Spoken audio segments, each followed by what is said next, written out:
Welcome back to the Blindsiders. I am Ben here with Brian to talk about episode number 10 of Survivor 48.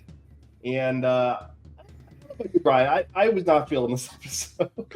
I was gonna come in with like fake gusto, like what a season, one of the best episodes of all time, just Oh yeah, an best episode of amazing. the new But era. yeah, I don't know if that'd be more annoying than funny for people though, because I think most people right now are a little bit like, so like 49, that should be fun. I'm even 50 at this point. Like everyone. I think everyone is at the point where the season is kind of Wile E. Coyote style hit a wall, and between 50, going on filming soon, and we have like maybe 75% of the cast or so relatively locked in. I Yep. think a lot of people are like kind of looking towards that at that point, which is what happens pretty frequently when you have these mediocre seasons ahead of a big returning player season. Yeah, man, just so frustrating. I kept the faith for as long as I could. I really thought Kyle was more with Camilla than he appears to be. I thought that was his ride or die in terms of like he would actively put himself at risk to help her, but doesn't seem like he's really willing to do that. So, Well, what I can you mean, do? I can't be that hard on Kyle and Camilla in this situation because I definitely think that Kyle did about as much as he could be expected to do in this scenario to kind of facilitate a Joe boot here. But between Joe winning immunity and then also Mitch deciding that he doesn't want to play Survivor, um, you know, uh, Yeah. I, I I don't really think they could have done anything. So, yeah. It's unfortunate because those four, Camilla, Mary, Star, and Mitch, like Camilla seemed to be aware of it, but like this was the last chance. This was Mhm. it. And really, you know, the fact that they were even in a position at the final eight to make a potential rock draw happen was really lucky. They could have been down 6-3 coming into this episode instead of or 6 to it's Mhm. final eight, right? Yeah. So It would have so been it would have five been to 6-2. 5. Mitch would have been Yeah, gone, and it would have been Star and right. Camilla on the outs, and Mary would still be in the fold if Yes, Larry and that's David it. Thank hadn't you. had Thank you. their scenario happen. So Yeah, so it's like this was the best opportunity that they were probably going to have left in the game to make something happen, and to see it like slip through their fingers, and like the rationale being, I even have a confessional with Mitch being like, I know people at home are going to be like, you got to make a move, but I don't trust Sarah and Mary. And it's like, at a certain point, you have to stop thinking about it in terms of like, do I trust this person? And you have to start thinking like, is this person's incentive yep, aligned with my incentive? yep, hundred Because percent. like, okay, you don't trust them. They voted for you. That sucks. You're in the same boat with them. You can't, they're trying to bail out water. You can't be like, sitting there like, I'd rather die than survive with them, right? Yeah, no, you took the words right out of my mouth, right? Like I was coming in here ready to invoke Vanessa Russo, right? Yes, dude, that's exactly what I was thinking of last Yeah, night. I was like, ah, man, I wish more players played like her. yeah, because like obviously this is a different show, Big Brother 17, right? Vanessa Mhm. Russo, her entire like strategic like thought, idea around Big Brother and the strategy of Big Brother and Survivor have differences, but there are Mhm. a lot of fundamental similarities. Is I don't care if I can trust you on a personal level. If I know that your strategic incentives in the game align with mine, at least in the short term, then I can work with you, which Yeah. I think is the correct way to play. Like, obviously, you can't like expect other people to necessarily play that way Mhm. um, in terms of like other people have emotions, whatever, right? Like, there's obviously a level of emotional and social manipulation that has to be ingrained into your strategy. And but as far as your individual decision making, if you want to play optimally, that I think that's the correct way to view the game. It's like, do I trust this person to have my best interest in mind? Maybe not. But do I trust this person to have their own best interest in mind and to play like self-interestedly or selfishly in this specific case that happens to align with what I want to do? Then yes, then I can make this move. And I think that like at this point in the game, when Mitch doesn't have an ally, like not even one. Yeah, not one. The only ally he's had the entire season didn't even come in sniffing distance of the jury, right? Like it's like a very naive way to play the game. And at this point, I'm like totally out of Mitch. I can't like he seems like a nice enough person, but like the fact that he is so insufferably smug on social media about like, oh, just watch, I'm playing such a good game, and then he comes on the TV and he gives this confessional and he does the like most idiotic, cowardly thing either like possible in the situation. Like, just shut up. Like, just please. Yeah. Like, if you're gonna be this bad at Survivor, don't like try to massage your image on social media. Like, you should be crying in shame in the corner for what you've put us through for making this season so dog shit. All right. No. I don't have time for like lobotomized losers trying to sell me on them being smarter than they are. I'm sorry. I maybe that's harsh. Maybe I'm an asshole, but like, I really do not want to hear Mitch say another word. Yeah, because it's like one thing. Think about Laurel in Ghost Island, right? We're all very frustrated with Laurel because Laurel could have made some moves to flip the season around. However, Laurel was going to the final three. Like, she was like, I understand I could betray these people, but I'm going to the final three with them, and I don't want to ruin that. It's like, Mitch, you're not going to the final three. Like, there's nothing in it for him. Like, what's the difference between 8th and 6th place, really? You know? I don't know. And if he had like done this, like let's say he does this, they go to Rocks, Mitch gets out on Rocks, people will be like, that was awesome, Mitch, good job, like you went for it, unlucky that you went out on Rocks. Yeah, went out swinging. Like, people would stand him so hard on Twitter, you know? Yeah, I mean, maybe he would be a bigger presence in the storyline.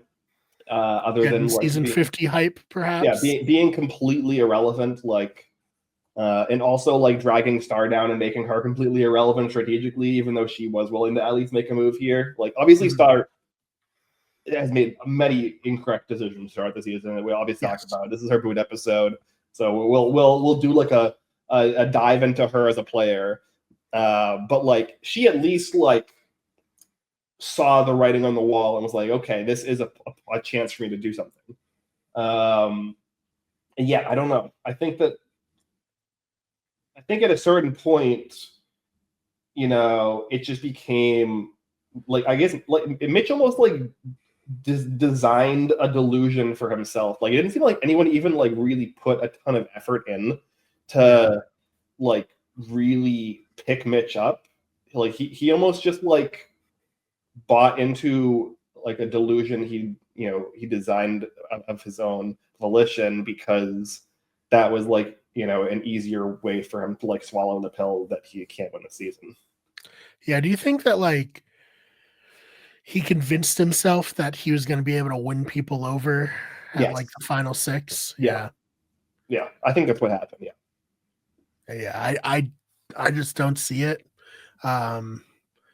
I guess we'll see what happens, but it just feels like so unlikely that he goes that deep into the game. Yeah, I mean like, even if that's the case, like that would make his ceiling being a pawn in somebody else's game move, right? Yeah. Like, he would be like a pawn in like Shaheen's game move or something like that, and like. Right. I guess maybe he's like, oh, well, then everyone's going to be mad at Shaheen because he broke the honor and integrity. And they're like, oh, well, Mitch is a nice guy. I like him. He didn't screw me over. Maybe he'll vote for it. Like, this is like trying to fabricate like the best possible scenario for like why this could make sense. But that doesn't even like That's yeah. I'm basically having to insert myself into a delusion to make that work. Yeah, I mean, it felt very, very old school Survivor. Tribal Council, Eva was just literally like, "Yeah, this is the alliance, and we're gonna vote them off one by one." Mm-hmm. Like, and then just no one doing anything about it. Yeah. Like, this is like, how many times did we see in those first 10 or so seasons where like one tribe would get the numbers at the merge, and then it would just be like a pagonging, and it'd be like an open pagonging, right? I mean, unironically, not that many. Like, I think like it's at best 50-50. Like, there's a lot of seasons in the early run of the show where there's a flip, or there's like the underdogs take control, or like there's some more complex strategy going on, or like the composition of the majority changes and evolves over time. Where maybe even like you can have like in Vanuatu, where you have like a Chris Doherty who kind of injects himself into a majority that was doing the pagonging, and then dismantles the majority from the inside and creates a new sub-alliance with him at the center. Like, there's really not like, it's like, I would say it's about 50-50 in terms of like having those kind of boring pagonging style seasons that people like tend to associate the old seasons with. Yeah, that's fair. Roger and Elizabeth being able to usurp Jerry and Amber. Somewhat timely given the rumors of season 50. Yeah. Now, who would have thought that we'd potentially get Elizabeth Hasselbeck back on Survivor all these years later? Yeah. Crazy.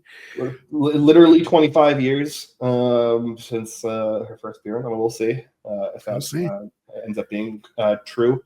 But yeah, I mean, like, even like beyond that, like in Africa, Baran has the numbers advantage, and then they like almost piss it away for no reason by taking out Clarence and Kelly.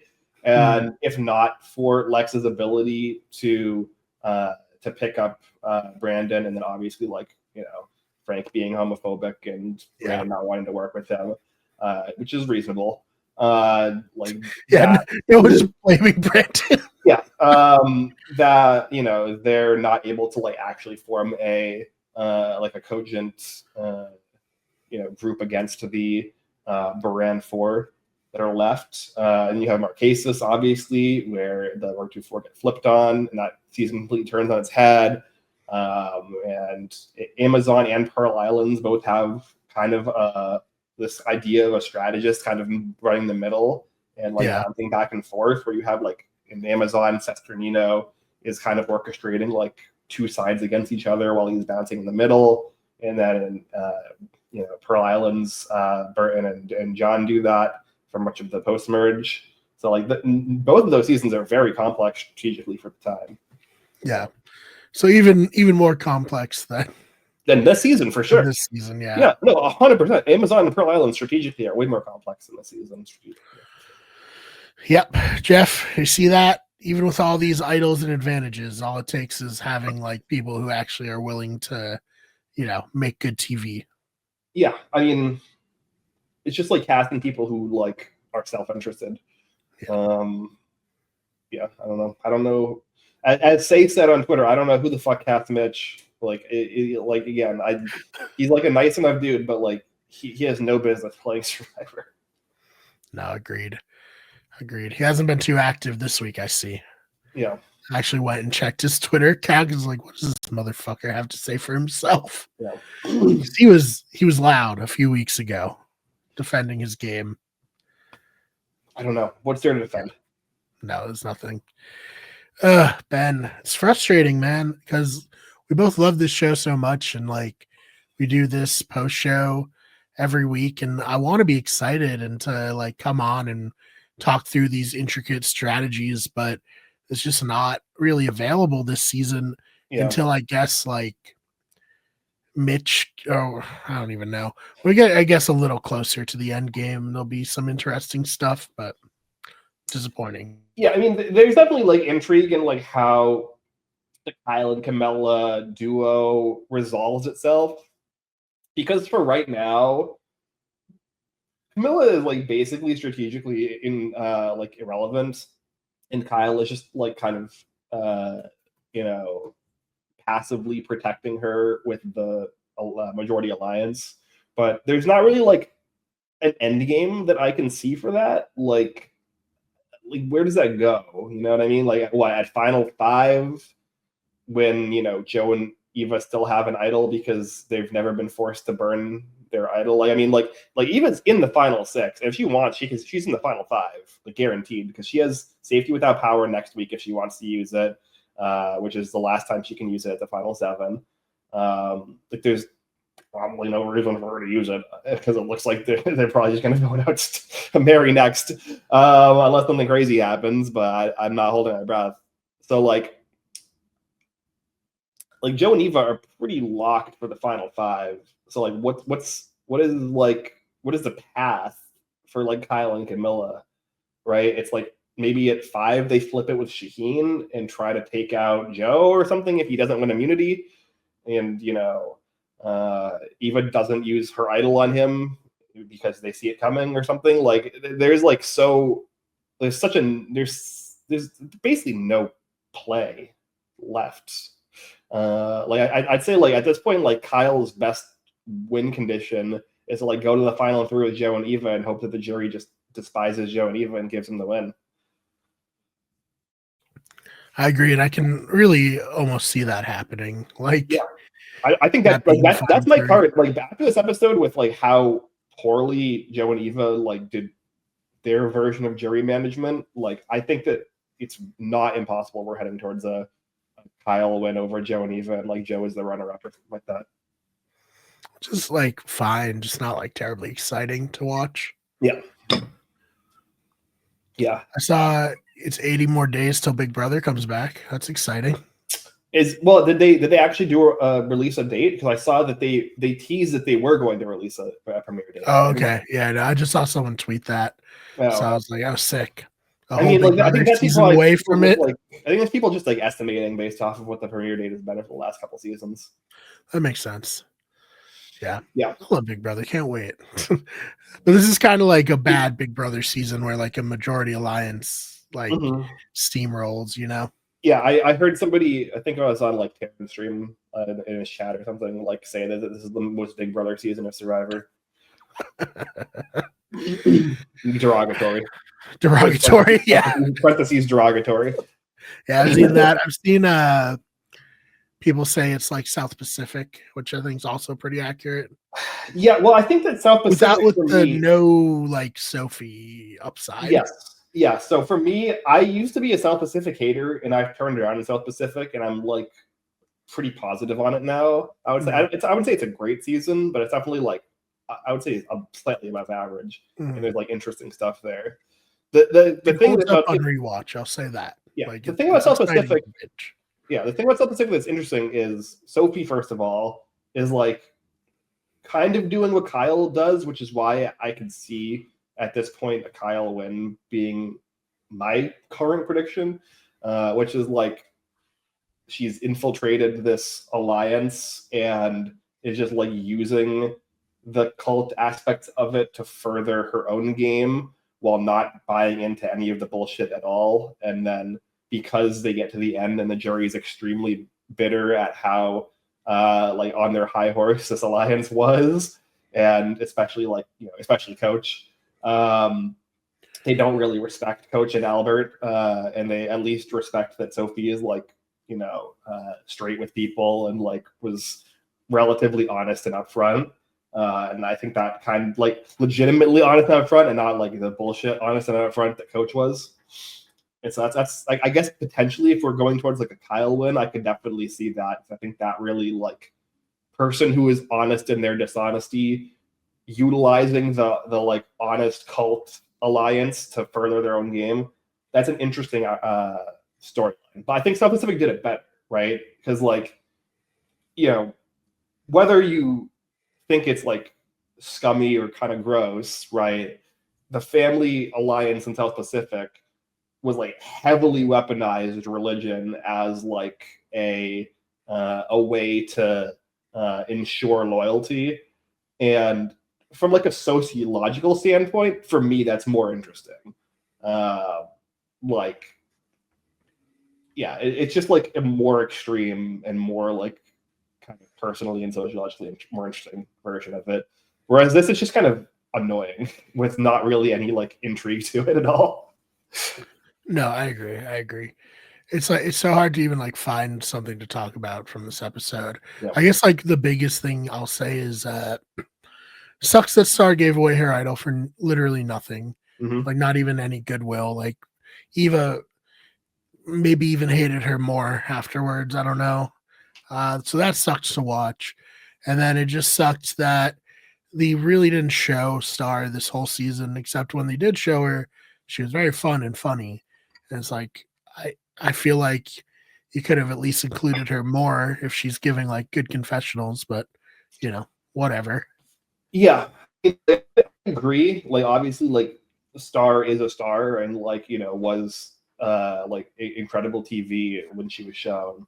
But like I also can't necessarily fault them too much for not showing her more, because like what are they going to show her? Like they're going to show her give like the same confessional. Like she gave the same confessional as she did in this episode like 5 different times, and it didn't really like transform into something. Like it didn't like it didn't dovetail with any strategy that she was doing or any like social conversations she was having. It was just kind of her like talking in an entertaining fashion about like a high level survivor ideas. And it was like it's entertaining, and she's like very good at cutting a confessional, but like it didn't mean anything or matter ultimately in like the grander narrative of the season. So I can't really like fault them that much. That's true. Yeah, I don't know. Clutch immunity win by Joe, of course. Mm-hmm. Yeah, just exact right moment. He's got a shot now, Ben, to win the most immunity challenges. That'll be interesting. Yeah, he is 7, 6, 5, 4, 3. So there's 5 left, and he's at 3. So he has just to win 2 out of 5 to tie, and 3 out of 5 to get the record. So, but I mean, it is easier in the new era when they merge. They merge at 13. That's like one or 2 extra rounds to win these challenges, and when a lot of the challenges are either some form of obstacle course with a puzzle or endurance, and there's not really like a huge variety of challenges anymore. They are going to tend to be won by a less diverse type of person from a challenge strength perspective. So yeah, I mean, it'll be really interesting, I guess, to see if Joe does end up tying or breaking the record, and then doesn't end up winning the jury vote. Because I mean, as far as what people who are currently tied for the record, I think it's 50-50 for. I think it's actually less than 50-50 for who's won, right? The only winners are Tom and Mike, right? Yeah, and then Ozzy, Brad. Mm-hmm. Is that it? No, I think there's 5. I think there's somebody else. 5. Well, let me see. How many did Colby win? Did he win 5? I think Colby is also tied, yes. Yeah, okay. And Terry is the other one. Terry, yes. Yeah.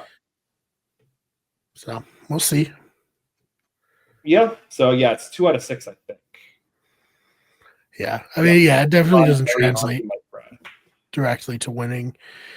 I think that we've talked about it before, but like obviously I hold Ozzy's 5 out of 6 higher than some of the other ones for what you just mentioned. Yeah, definitely more than like Brad or even Mike for sure. Especially like looking at the competition they were up against comparatively. I think Ozzy's is definitely the most impressive. And I would say Tom and Colby also would probably be like tied for second for me in terms of impressiveness. Yeah, very good.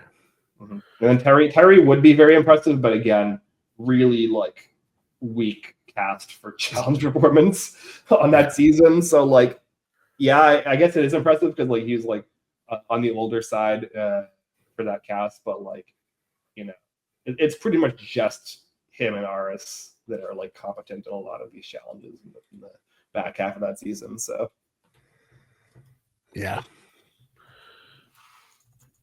I don't know. Yeah, I don't really know, man. Yeah, what do you think about the singing? Because there was 2 different musical numbers in this episode. Oh, I hated it so much. It was Yeah. horrible. Yeah. Genuinely a nightmare. Yeah. Fried chicken one was so weird. Yeah, that was that. At least the star one seemed more like her kind of just naturally doing that as part of her personality. Yeah. The fried chicken and waffles thing at the challenge was that I didn't like that at all. That felt like Jeff just trying to create a moment. Yeah. Yeah, horrible. Like I said, a nightmare to view. I don't know why he did that. I don't know why Jeff does anything anymore. Yeah, I don't know. I can't. I while it was happening and I was watching it and cringing, I was like trying to figure out what the purpose of it was, and I definitely think it's just like Jeff likes the cast, likes this cast more than average, and thinks that he's their buddy, and like trying to have fun with his friends, and has like noticed instances in the past parts of the season where other players have like kind of organically had fun moments like this. You know, I'm thinking of like Shaheen on the challenge bench singing the Survivor song, which was I think pretty cute. Like I think that was like like that having happened organically by a player, to me it made it way less cringe. And like other things like that throughout the season.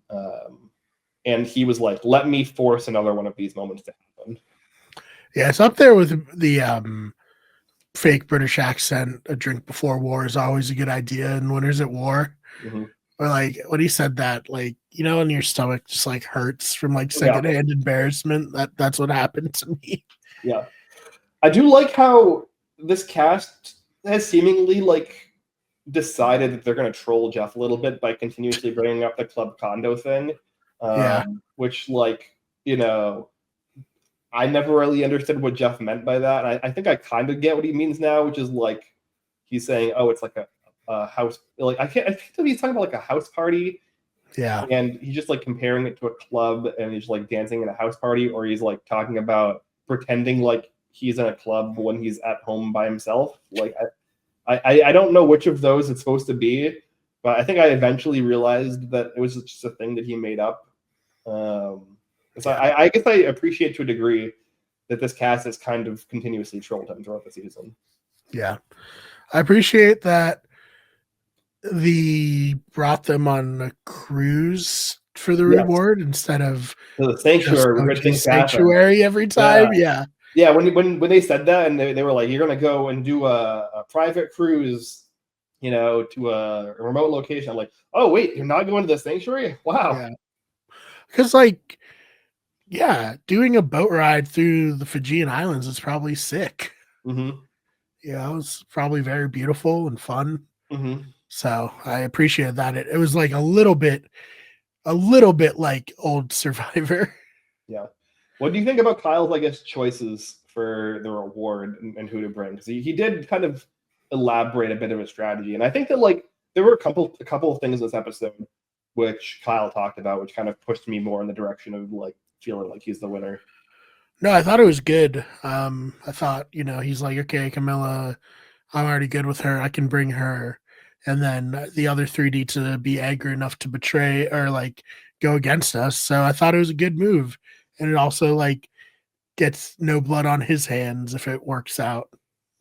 Yeah. And I think that like we saw with Joe's confessional, the like way that you would rationalize it to Joe, right? Like Joe almost like self-rationalized the argument himself which is like, oh yeah, I mean, it doesn't make sense for all 4 of us to go and leave the 4 of them behind. That's too dangerous. So obviously he had to leave somebody behind to babysit, right?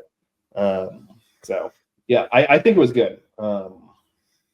Yeah, and I also liked the other moment from Kyle for me that was like, oh, this to me feels like they're setting him up to win, is him talking about the specific jury management strategy for the season, where like this doesn't feel like a jury who is going to, you know, objectively reward who they think played the best strategic game, and that might be like an emotional jury who care about like this honor and integrity bullshit. And he has to like keep that in mind when he's making his decisions in the end game. Which is super smart. He laid it out. He's like, I've already burned some people. I can't afford to burn more people. And I respect that. Because like you said, he does seem to have a pretty straight shot to potentially winning the game. So,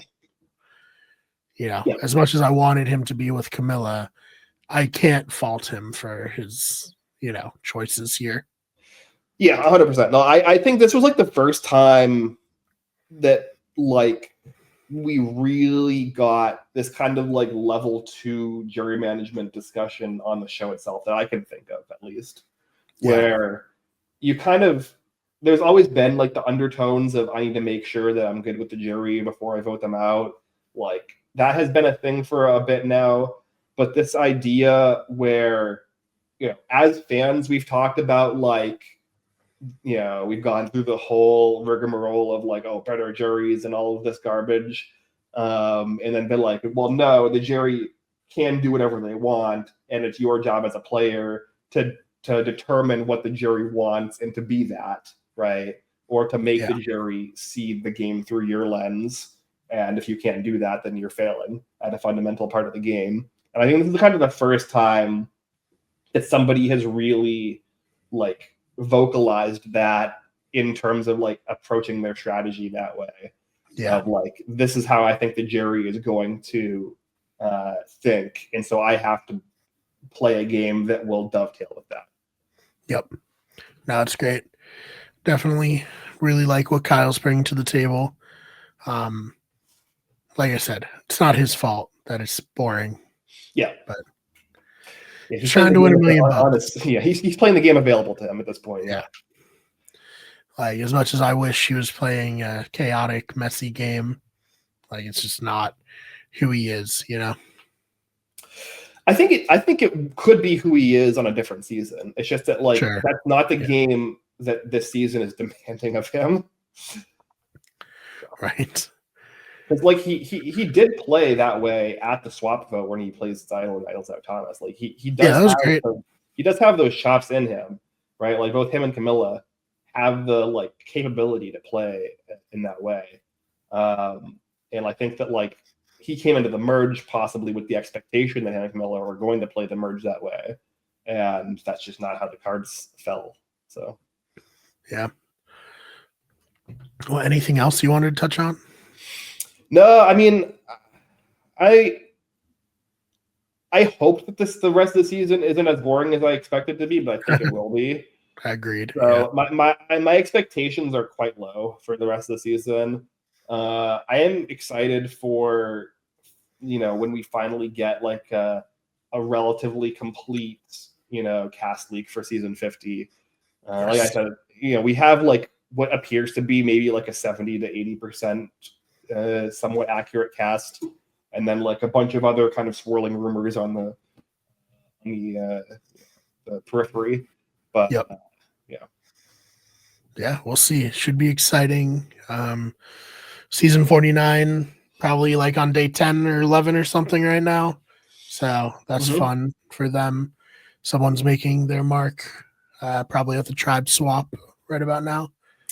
Yeah, no, it'll be, it's actually going to be cool because I think, like, I don't know if we really ever thought about this before, but the idea of, like, the currently airing season and the currently filming season kind of crossing at the same day or something like that. Like, yeah, right. I don't know if that, like, ever really, like, works out exactly, but, like, like maybe in 2 weeks, right? They'll be on like day 25, and this game will be like on day like 22 or 3 or something like that. Yeah, be interesting. We'll have to try to keep track. Mm-hmm. But yeah, other than that, anything you want to plug before we get on out of here? No, I've watched the first 2 episodes of The Genius UK, which started airing this week. Very good, I would say. Better than The Genius Netherlands, which is a low bar, but still. That hasn't hit the highs that the Korean version of The Genius had. But I even wouldn't say that the Korean version of The Genius didn't really reach its stride until like episode 4 or 5 of season 1. Because there's like a lot of kind of setup that has to be done. But I've enjoyed the first 2 seasons. I think the cast is very good. I think they're all like playing like at least competently, if not playing somewhat hard. Other than the first 2, I think the first 2 was really bad, but I don't want to spoil. Yeah, I'm excited. I'm interested to see if you watch it, Brian, what your thoughts are. Yeah, we may or may not cover it because I'm going to be away this weekend, so I don't know if we'll have time to talk about it. But if we do, that'll be fun. I'm excited for Devil's Plan season 2 next week. Yes, very excited for that. As for me,